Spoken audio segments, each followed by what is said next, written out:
கர்த்தருக்குள் பிரியமானவர்களே, September 12 எலஞ்சி white அம்மையார் அவர்களுடைய மாரநாதா புத்தகம், பக்கம் 509.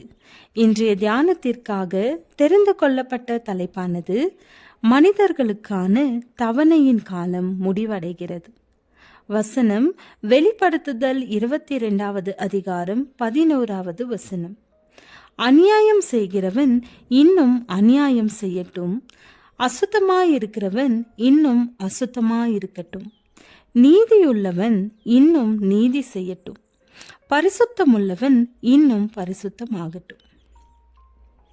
நுட்ப நியாய விசாரணையின் வேலை முடிவடையும் போது அத்தனை பேருக்கும் வாழ்வா அல்லது சாவா என்கிற காரியம் தீர்மானிக்கப்பட்டுவிடும். ஆண்டவர் வானத்தின் மேகங்கள் மேல் வருவதற்கு சிறிது காலத்திற்கு முன் கிருபையின் காலம் முடிவடைகிறது. பரியாசக்காரர் இயற்கையை சுட்டி காட்டினார்கள். ஒன்றன் பின் ஒன்றாக வருகின்ற மாறாத பருவ காலங்கள், ஒருபோதும் மழை பொழியாத நீலவானங்கள், ஜலப்பிரளயத்திற்கு முந்தைய காலத்தில் மழை கிடையாது. இரவின் பனியினாலே புதுப்பிக்கப்படுகிற பச்சை வயல்கள், இவைகள் எல்லாம் சுட்டி காண்பித்து அவரை கட்டுப்பாடற்ற உணர்ச்சி ஆர்வம் மிகுந்த ஒரு மனிதர் என்று கூறி நிந்தித்தார்கள். முன்னை விட சிற்றின்ப கேளிக்கைகளை நாடி தேடுவதில் அதிக ஆர்வம் காட்டினார்கள். பொல்லாத வழிகளிலே முன்னை விட தீவிரமாக ஈடுபட்டார்கள். எனினும் அவர்களுடைய அவிசுவாசம் முன்குறிக்கப்பட்ட சம்பவத்தை தடை செய்ய முடியவில்லை.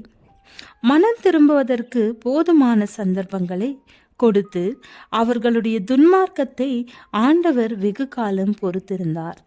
ஆனால் நியமிக்கப்பட்ட காலம் வந்தபோது அவருடைய இரக்கத்தை தள்ளி போட்டவர்கள் மீது அவருடைய நியாய தீர்ப்பு தண்டனைகள் வந்தது.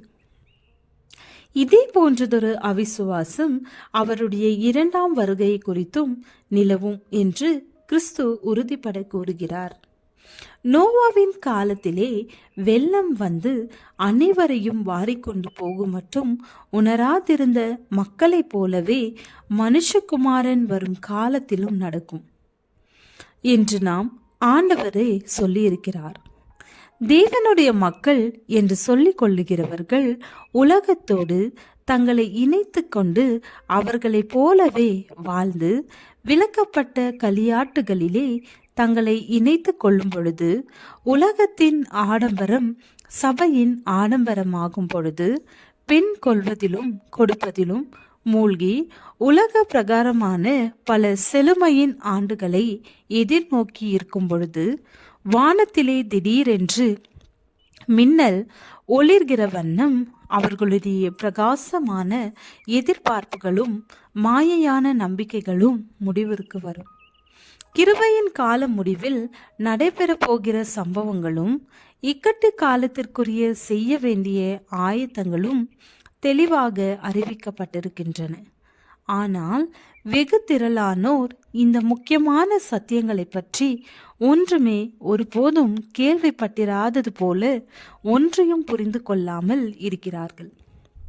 அவர்களை இரட்சிப்பிற்கேற்ற ஞானவான்களாகத்தக்கதாக வருகின்ற ஒவ்வொரு எண்ணங்களையும் பிடுங்கி போடும்படி சாத்தான் கவனித்து கொண்டே இருக்கிறான்.